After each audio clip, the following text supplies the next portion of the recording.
ইশরাক হোসেনকে ঢাকা দক্ষিণের মেয়রের দায়িত্ব বুঝিয়ে দেওয়ার দাবিতে দক্ষিণ সিটি কর্পোরেশনের সামনে চলছে মানববন্ধন। সেখানে রয়েছেন আমাদের সহকর্মী ফাহিম ইউসুফ। সরাসরি চলে যাচ্ছি তার কাছে। ইউসুফ, কি বলছেন আন্দোলনকারীরা? সেখানকার সার্বিক পরিস্থিতি কি দেখছেন? সর্বশেষ কি তথ্য রয়েছে আপনার কাছে জানাবেন।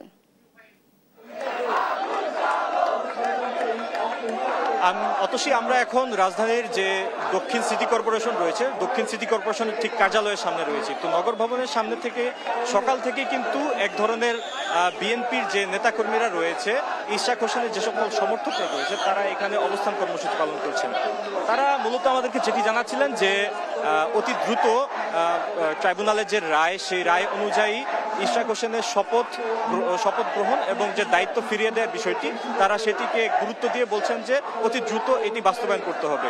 সেই ক্ষেত্রে আন্দোলনকারীদের সাথে আমরা কথা বলে যেটি জানতে পারছিলাম যে তারা বারবার একটি কথাই বলছিলেন যে অতি দ্রুত যদি এই ইশরাক হোসেনকে যদি তার যেই মেয়রের পদ সেটি যদি ফিরিয়ে দেওয়া না হয়, সেক্ষেত্রে তারা পরবর্তী পদক্ষেপ হিসেবে কঠোর পদক্ষেপ নেবে, অথবা অনেকে আমাদেরকে জানাচ্ছিলেন যে 24 ঘন্টার আলটিমেটাম দেওয়া হচ্ছে সরকারকে, যাতে অতি দ্রুত ইশরাক হোসেনকে তার সেই মেয়র পদ ফিরিয়ে দেওয়া হয়।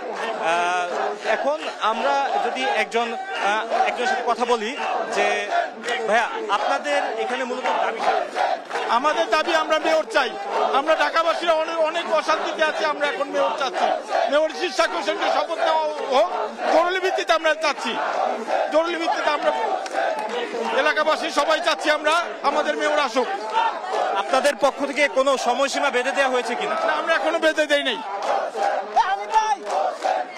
তো যেটি শুনতে পাচ্ছিলেন অতসী, যে তারা বলছিলেন আমাদেরকে, অনেকেই জানাচ্ছিলেন যে তারা আলটিমেটাম দিয়েছেন, কিন্তু অফিসিয়ালি তাদের পক্ষ থেকে এখন পর্যন্ত কোনো আলটিমেটাম দেওয়া হয়নি।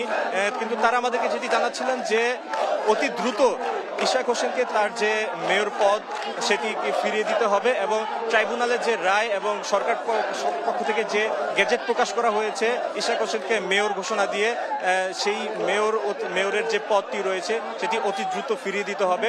যদি ফিরিয়ে দেওয়া না হয়, সেই ক্ষেত্রে তারা এই ধরনের মানববন্ধন এবং অবস্থান কর্মসূচি পালন করছেন।